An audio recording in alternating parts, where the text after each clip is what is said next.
ముదిత్కి ఇటీవల కొత్త ఉద్యోగం వచ్చింది. అతని జీతం 20,000. అతను కూడా కొత్త ఇంటికి మారాడు. అలాగే అవసరమైన వస్తువులు కొనుగోలు చేయడానికి క్రెడిట్ కార్డ్ యూజ్ అవుతుందని అనుకుంటున్నాడు. అందువల్ల అతను క్రెడిట్ కార్డ్ కోసం అప్లై చేసుకున్నాడు. అతని మొదటి ఉద్యోగం కాబట్టి అతనికి సహజంగా ఎలాంటి ముందస్తు క్రెడిట్ హిస్టరీ ఉండదు. ఎక్స్ట్రాగా అతని జీతం కూడా తక్కువ. అందుకే అతనికి కార్డ్ జారీ చేసే ముందు బ్యాంక్ అతనికి 100 క్వశ్చన్స్ వేసింది. కొంత ప్రయత్నం తర్వాత అతను ఎంట్రీ లెవెల్ క్రెడిట్ కార్డ్ని పొందాడు. కానీ ముదిత్ తన క్రెడిట్ కార్డ్ని ఎలా సరిగా ఉపయోగించాలో ఇంకా అర్థం చేసుకోలేకపోయాడు. ప్రీమియం క్రెడిట్ కార్డులతో సాధారణంగా ఉండే అన్ని ఫీచర్స్ అతని ఎంట్రీ లెవెల్ కార్డులో అందుబాటులో ఉండవు. ముదిత్ తన కార్డ్ని పూర్తిగా ఎలా ఉపయోగించుకోవాలో కూడా అర్థం చేసుకోలేదు. కాబట్టి ఎంట్రీ లెవెల్ కార్డ్ని పొందడంలో ప్రయోజనం ఉండదా లేదా? తక్కువ జీతాలు కలిగిన ముదిత్ లాంటి మొదటిసారి క్రెడిట్ కార్డ్ వినియోగదారులు మరి ఏం చేయాలి? వారి క్రెడిట్ కార్డ్ ఏ ఫీచర్స్పై దృష్టి పెట్టాలి? దీని ద్వారా కార్డ్ వారికి ఎంతవరకు ఉపయోగకరంగా ఉంటుందో అర్థం చేసుకోవాలి. ముఖ్యమైన లక్షణం కార్డ్ క్రెడిట్ పరిమితి. మీరు ఎంట్రీ లెవెల్ కార్డుకు అర్హత కలిగి ఉంటే మీ కార్డుకు మంజూరైన క్రెడిట్ పరిమితి తక్కువగా ఉండొచ్చు.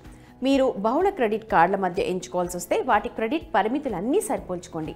ఆపై క్రెడిట్ పరిమితి ఎక్కువగా ఉన్న కార్డునే తీసుకోండి. ఎందుకంటే అందుబాటులో ఉన్న క్రెడిట్ పరిమితి నెల పొడవునా కార్డుని ఉపయోగించగల సామర్థ్యాన్ని ప్రభావితం చేస్తుంది. ఆ తర్వాత కార్డ్ రివార్డ్ ప్రోగ్రాంలపై దృష్టి పెట్టండి. మీరు కార్డ్తో స్వైప్కి ఎన్ని రివార్డ్ పాయింట్స్ పొందుతున్నారో అని. ఆ పాయింట్లు ఎక్కడ ఉపయోగించగలరు? మీరు ఏ ట్రాన్సాక్షన్స్పై ఈ పాయింట్స్ని పొందుతారు? ఏ ట్రాన్సాక్షన్స్పై మీరు పాయింట్లను పొందలేరు? రివార్డ్ ప్రోగ్రాంలో ఈ విషయాలన్నింటినీ కూడా చూడాలి.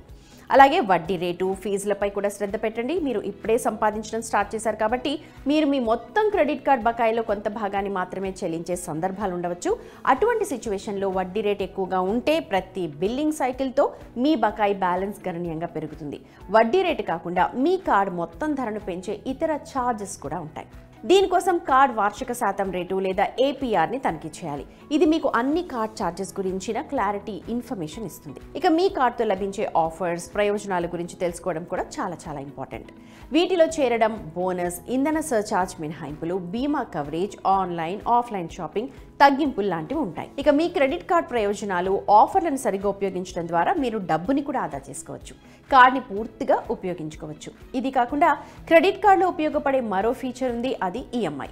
దీంతో మీరు మీ క్రెడిట్ కార్డ్ ట్రాన్సాక్షన్స్ అన్నిటినీ ఈజీ ఈఎంఐ లేదా నెలవారీ వాయిదాలుగా మార్చుకోవచ్చు. కాబట్టి ఈఎంఐలలో ప్రాసెసింగ్ ఫీ తక్కువగా ఉన్న కార్డ్నే చూస్ చేసుకోండి. ఇంకా కొన్ని ఫీచర్స్ ఉన్నాయి, మీరు వాటిపై కూడా దృష్టి పెడితే ఎంట్రీ లెవెల్ క్రెడిట్ కార్డ్ పూర్తి ప్రయోజనాన్ని పొందడంలో మీకు హెల్ప్ అవుతుంది. అంటే ఇప్పుడు మీకు అర్థమై ఉంటుంది కదా, తక్కువ జీతంతో కూడా ఎంట్రీ లెవెల్ క్రెడిట్ కార్డ్ని ఎలా సరిగా యూజ్ చేసుకోవాలో.